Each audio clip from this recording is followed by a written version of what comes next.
여러분 안녕하십니까? TV 메디컬 약손 지동춘입니다. 안녕하세요. 이영미입니다. 천재 예술가 레오나르도 다빈치는 사람의 이것을 가리켜서 인간공학상 최대의 걸작이자 최고의 예술품이라고 이야기했습니다. 우리 몸의 균형을 잡고 몸의 주춧돌 역할을 하는 부위죠. 인체 축소판이라 불리는 발인데요. 우리의 발은 체내의 오장육부와 연결되어 있어 발의 건강이 곧 신체의 건강이라 해도 지나치지 않죠. 그런데 우리는 얼마나 발 건강에 신경을 쓰고 있을까요? 70kg의 사람이 하루 10,000걸음을 걸을 때 발은 700톤의 부담을 받는다고 하는데요. 이렇게 큰 하중을 받고 있는 발이지만 하루 종일 움직이다 보니 피로해질 때가 너무나 많습니다. 네, 오늘 TV 메디컬 약손에선 인체의 축소판인 발과 관련한 족부 질환에 대해 알아봅니다. 인체의 가장 낮은 곳에서 우리 몸 전체를 지탱하는 발. 제2의 심장이라 불리는 발 건강이 지금 무방비 상태로 노출되고 있다. 발의 질병은 일상생활의 불편함을 초래할 뿐 아니라 심할 경우 걷지 못하게 될 수도 있는데 발의 변형부터 염증까지 증상에 따른 질환도 다양한 족부는 우리의 무관심 속에 건강의 위협을 받고 있다. 최근 발과 발목 관절염을 호소하는 사람들이 늘면서 병원에 입원하는 환자들의 수도 많아졌다. 국내 의료계에서 불모지나 다름없었던 미개척 분야. 윤영국 과장은 족부 질환을 치료하는 의사다. 두 번째 발가락이 더 안 아프셨어요? 상처는 좋으신데요?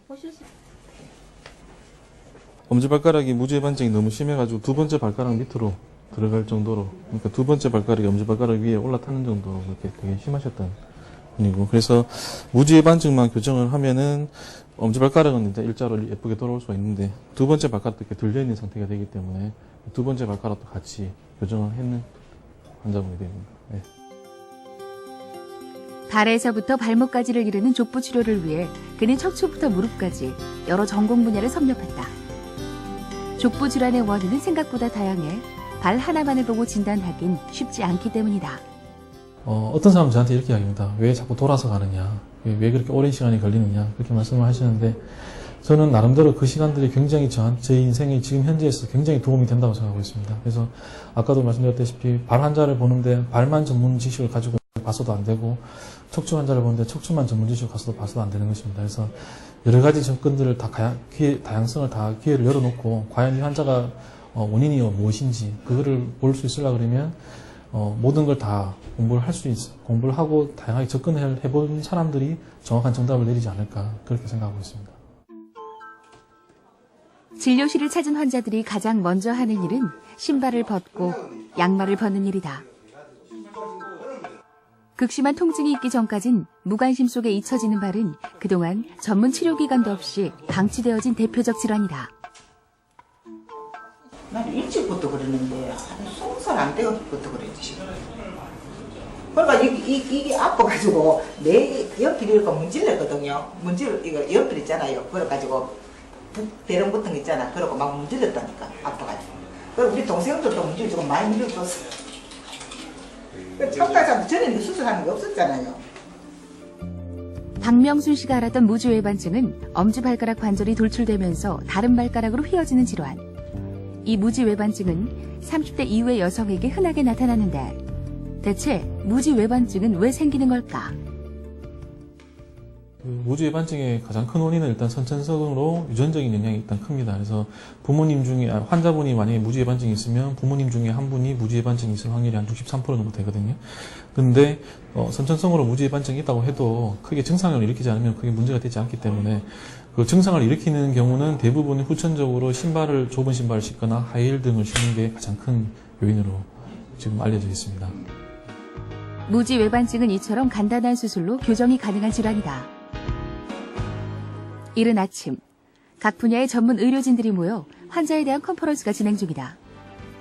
미국 클라이너 수부외과 센터에서 임상교수를 지낸 우상현 병원장. 그는 윤영국 과장을 영입하고 미세 접합술 전문 병원으로 세분화된 의료협진 시스템을 구축해가고 있다.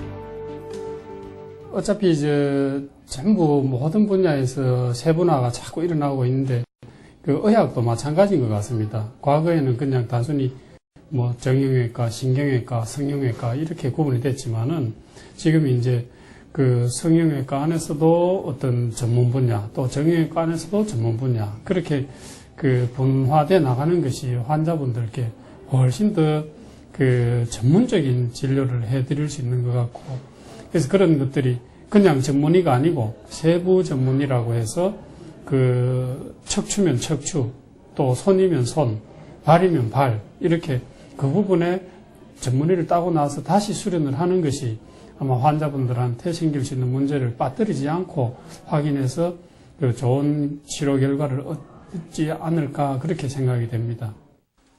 윤형국 과장의 집도로 이루어지는 수술. 퇴행성 발목 관절염 환자의 발목에 인공 관절을 삽입하는 수술이다. 족부 정형외과에서 이루어지는 수술은 발의 질환이 다양한 만큼 그 범위도 넓고 섬세한 테크닉을 요하는 수술이 많다.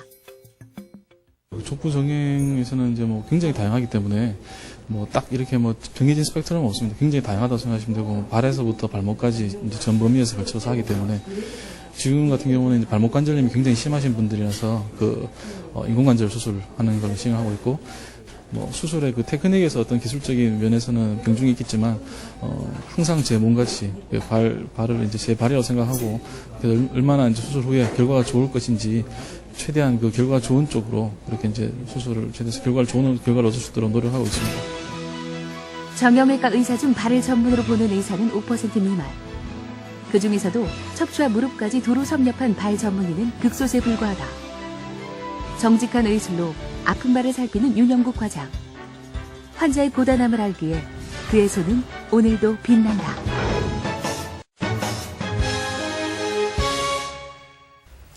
네, 요즘 가을 날씨가 참 좋습니다. 등산하시는 분들도 많이 계시고요. 뭐 가을철 운동 또 마라톤 시작하시는 분들도 많이 계시는데, 그러다 보니까 발목, 무릎 이쪽 다리 쪽에 통증을 호소하시는 분들이 꽤 많으시더라고요. 네. 근데 그럼에도 불구하고 저희가 사실은 발 건강에는 그렇게 크게 신경을 못 쓰고 사는 게 또 사실이잖아요. 예. 발 하면은 온갖 굳은 곳을 다 밟고 다니면서 우리 체중까지 지탱하지만은 상대적으로는 좀 홀더를 받고 있지 않나 이런 그래요. 생각이 좀 듭니다. 그렇죠. 예. 발 건강이 무너지면 온몸의 건강이 무너질 수도 있는데요. 그래서 오늘은 이 발 관련 질환의 원인과 치료, 예방까지 명쾌한 답을 주실 분을 모시겠습니다. 자, W병원 족부 정형외과 윤현국 과장 스튜디오로 모십니다. 네, 박수로 환영하겠습니다. 어서 오십시오. 네, 반갑습니다. 네, 안쪽으로 오시죠. 네, 앉으시죠. 네, 반갑습니다. 반갑습니다. 제가 족부 정형외과라고 소개를 해드렸는데요. 네. 사실 좀 생소하다. 이렇게 족부 정형외과란 세분화된 분야가 있었나? 이렇게 궁금해하시는 분들도 많으실 거예요. 어떤 주로 질환 분야를 다루시나요? 네, 그 정형외과 안에서 영역이 많습니다. 이제 옛날에는 그냥 정형외과 전문의가 되면은 이제 정형외과 전반에 다 다루고 네. 이렇게 했었는데, 요즘에는 이제 무릎을 전공하시는 분, 뭐 척추를 전공하시는 분, 어깨를 전공하시는 분 다 나눠져 있습니다. 그래서 네. 방금 말씀하신 것처럼 이제 발을 다루는 의사를 이제 정형외과 안에서도 족부 전문이라고 이야기를 하는데, 네. 예. 그래서 좀 생소하게 느껴지실 수도 있을 것 같지만 네. 이제 아무래도 그 공부해야 되는 분량도 많고 예. 그렇기 때문에 이제 세분화해서 이제 세분화된 이제 전문의들의 치료를 받으면 더 확실한 진단을 받을 수 있기 때문에 요즘은 다 세분화되는 그런 추세입니다. 네. 예. 선생님도 근데 역시 그 척추를 주로 진료를 하시는 정형외과 선생님이셨는데 네. 어떻게 이렇게 족부를 또 따로 예. 선택을 하게 되셨는지요? 지금은 족부를 이제 위주로 보고 있는데 네. 옛날에는 이제 척추도 보고 무릎도 하고 이제 다 같이 전공을 했었습니다. 네. 근데 제가 척추 환자를 일단 볼 때 이야기를 해보면은 당시에 이제 발이 저리라고 오시는 분들이 있는데, 발이 저리면은 척추에 문제가 있을 가능성이 많죠. 그래서 그렇지만 저도 그 당시에 잘 몰랐습니다. 이게 발 자체에 어떤 문제가 있어서 저린 건지, 아니면 척추 때문에 발이 저린 건지. 물론 척추 검사를 해서 척추에 아무 이상이 없으면은 발 자체에 문제가 있는 건데, 예. 그래서 이제 어떤 뭔가 답을 드려야 되는데 저도 그 당시엔 잘 몰랐기 때문에 이렇게 족부 정형외과를 선택하게 되는 계기가 되지 않았을까 그렇게 생각하고 있습니다. 예. 네. 오늘의 주제가 족부 질환인데 발 전문가를 모셨습니다. 많은 환자들을 상대하셨을 텐데요. 걷는 모습만 봐도 저 사람이 아픈 사람인지 안 아픈 사람인지, 아니면 아플 사람인지 안 아플 사람인지도 아실 것 같아요. 어떠십니까? 제 눈에 엑스레이가 달린 게 아니기 때문에 걷는 모습만 봐가지고는 다 알 수는 없는데, 네. 걷는 모습보다는 이제 그 환자분들 신발이 제일 중요할 것 같습니다. 그래요? 그래서 보호자분이나 한테 이제 제가 부탁하는 게 한 3개월이나 한 6개월 정도 신었던 신발을 한번 가져와 보라고 그렇게 말씀을 드리거든요. 예. 그래서 신발이 만약에 아픈 부위가 바깥쪽이면 바깥쪽을 안 디딜라 그러실 거잖아요. 예, 그러니까 예. 안쪽만 디디고 그래서 밑창이 보면 골고루 따라 있어야지 정상인데 예. 아프지 않은 부위만 따라 있는 거죠. 그리고 특히 또 어린애들 같은 경우 소아들 같은 경우에는 자기가 아픈 부위를 정확하게 명쾌하게 이야기를 못하기 때문에 예. 그 신발을 보면은 예를 들어서 발목이 이렇게 돌아가서 변형이 있어서 걷는 애들 같으면은 안쪽은 거의 안 따라 있거든요. 예. 바깥쪽만 따라 있고 그런 신발을 일단 보는 게 제일 중요할 것 같습니다. 네. 지금 제 신발은 뭐 살짝 살펴보니까 이 바깥쪽이 약간 좀 이렇게 달아 있네요. 네, 이런 우리나라- 경우는 어떤 경우일까요? 동양인들이 아무래도 약간 내반 변형이 많기 때문에 네. 바깥쪽이 조금 더 먼저 닿죠. 그래서 조금 더 많이 따른 건 사실이지만 예. 한 6개월 정도 신었던 신발을 보면 거의 골고루 따라 있습니다. 대부분. 예. 네. 근데 걸음걸이를 사실 바꾸기가 이게 쉽지는 않잖아요. 그럴 경우는 간단히 어떤 그 신발 자체의 교정을 통해서도 가능할까요? 치료가? 네, 예를 들어서 뭐 변형이 있다고 이야기를 하면은 그 변형을 보상해 줄 수 있는 깔창 같은 거를 만들어 주시면 도움이 될 수 있겠죠. 예. 예를 들어서 뭐 발목이 안으로 돌아가 있다든지 예. 평발이 있어서 뒤꿈치가 바깥으로 돌아가 있다든지 이렇게 되면 각각을 이렇게 보상해 주는 깔창이 좀 잘 나오거든요. 네. 그래서 그런 거를 하면은 아무래도 좀 덜 필요하게 그러실 수 있을 것 같습니다. 그 병원을 찾는 환자들은 주로 어떤 질환으로 이렇게 병원에 오시나요? 네, 오늘 제가 이제 강의 슬라이드를 준비하면서 대표적으로 제일 흔한 질환만 일단 뽑아서 네. 발제를 해서 이제 준비를 했습니다. 그래서 예. 발의 제일 흔한 질환은 잘 아시는 무지외반증, 예. 족저근막염, 그다음에 뭐 지간신경종. 지간신경종은 좀 생소하게 들으실 수도 있을 것 같은데, 네. 근데 그 질환 세 가지가 저희 제 외래에 오시는 환자분들의 거의 한 80%가 넘거든요. 그렇군요. 그래서 이제 진단을 제대로 못 받아서 오시는 분들도 있고, 이제 이게 족저근막염이구나, 이게 지간신경종이구나 이런 거를 이제 외래에서 이제 오셔가지고 알게 되신 분도 많고 그렇습니다. 그래서 그런 분들 위주로 하고 또 발목에 잘 생기는 게 잘 삐는 거, 예. 그러니까 염자라고 이야기하거든요. 예. 삐는 거라든지 아니면 발목에 생기는 관절염 그리고 또 약간 좀 생소하게 들릴 수 있지만 이제 박리성 골련골염이라는 그런 질환도 있습니다.